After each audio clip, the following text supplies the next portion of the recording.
Hi అండి, నా పేరు లక్ష్మీ ప్రసన్న. నేను ఈరోజు ఈ వీడియోలో నాగులకి ఎలా పెట్టుకోవాలో మీకు చూపించబోతున్నాను. నేను ఈ పండుగని ఎలా చేసుకున్నానో షేర్ చేయబోతున్నాను. అలాగే మనం ముందు రోజు ఏం ప్రిపేర్ చేసుకోవాలి, నువ్వుల పిండి ఎలా చేయాలి, చలివిడి పిండి ఎలా చేయాలనేది చూపించబోతున్నాను. సో నేను ఇలాగా ఈరోజు ఉదయం ముగ్గులు వేసుకొని అండ్ ఇల్లునంతా శుభ్రంగా అలుక్కున్నాను. ఆ తర్వాత పూజ చేసుకున్నాను. ఆ తర్వాత ముందు రోజు ఈ నువ్వులని కడిగి నానబెట్టి ఆరబెట్టుకున్నాను. ఆ తర్వాత ముందు రోజు నైట్ ఇలా బియ్యాన్ని కూడా నీట్గా కడుక్కొని నానబెట్టాను.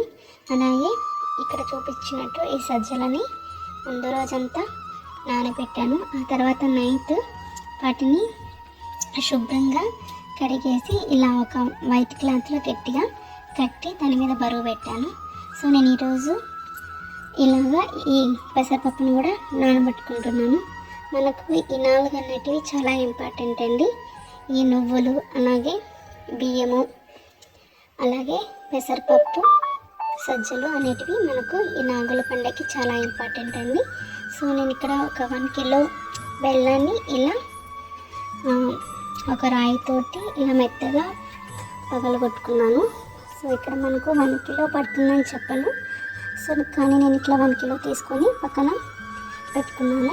తర్వాత ఈ నువ్వుల్ని మనం పచ్చిగా కొంచెం దేవుడి దగ్గర నైవేద్యంగా పెట్టాలి. సో అంటే ఇవి వేపకూడదు. సో ఇలా పచ్చి నువ్వుల్ని కొన్ని తీసుకున్నాను వాటిలో నుంచి. సో దానికి సరిపడా కొంచెం బెల్లాన్ని కూడా ఇలా తీసుకున్నాను. సో ఈ బెల్లాన్ని, ఈ పచ్చి నువ్వుల్ని ఇలా గ్రైండ్ చేసుకొని పక్కన పెట్టుకోవాలి. అలాగే ఆ తర్వాత మనము కొన్ని నువ్వులు నేను ఇలా ఫ్రై చేసుకుంటున్నాను. సో ఇలా ఫ్రై చేసుకున్నది నేను ప్రసాదంగా చేసుకోవాలనుకుంటున్నాను. సో ఇది మనం తర్వాతనే ఇంట్లో కూడా తినవచ్చు. సో అందుకని నేను ఇలా వేపుకున్నాను ఈ నువ్వుల్ని. సో దీంట్లో కొంచెం కొబ్బరి, అలాగే కొన్ని పుట్నాల పప్పులు వేసుకున్నాను. ఇది ఇలా వేయడం వల్ల చాలా బాగుంటుందండి టేస్ట్. సో అందుకని నేను ఈ నువ్వులు, ఈ పుట్నాల పప్పులు, అలాగే దానికి సరిపడా బెల్లాన్ని కూడా తీసుకున్నాను.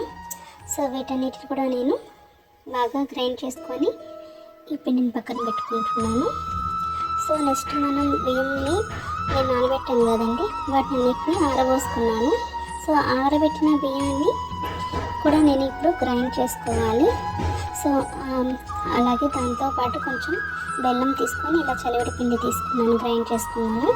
సో ఆ తర్వాత ఈ చలివిడి పిండిని కూడా నేను పక్కన పెట్టుకుంటున్నాను. ఇదంతా నేను గుడి దగ్గర తీసుకెళ్ళడానికి.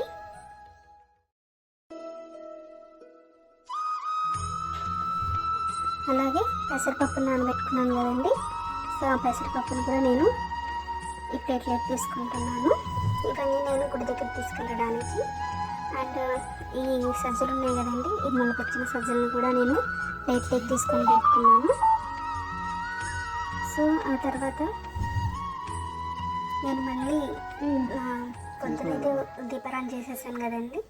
మళ్ళీ ఇప్పుడు చేసిన ప్రసాదాలన్నీ కూడా దేవుడి దగ్గర కొంచెం కొంచెం ముందుగా ఇంట్లో పెడుతున్నాను.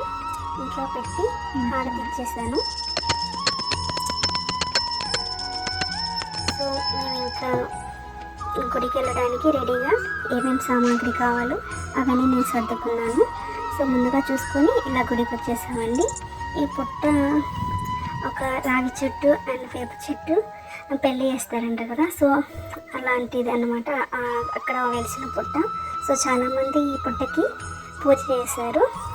సో నేను కూడా అందుకే ఇక్కడికే వచ్చాను. ఫస్ట్గా నేను దీపాలు 3 వెలిగించాను.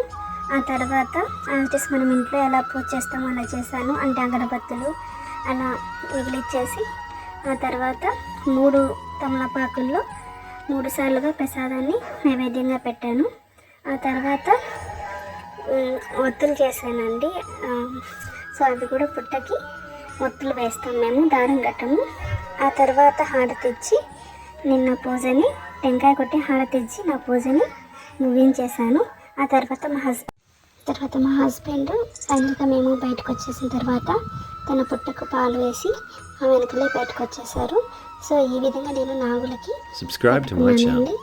మీరు ఎలా చేసుకుంటారు కామెంట్ చేయండి. తప్పులుంటే మన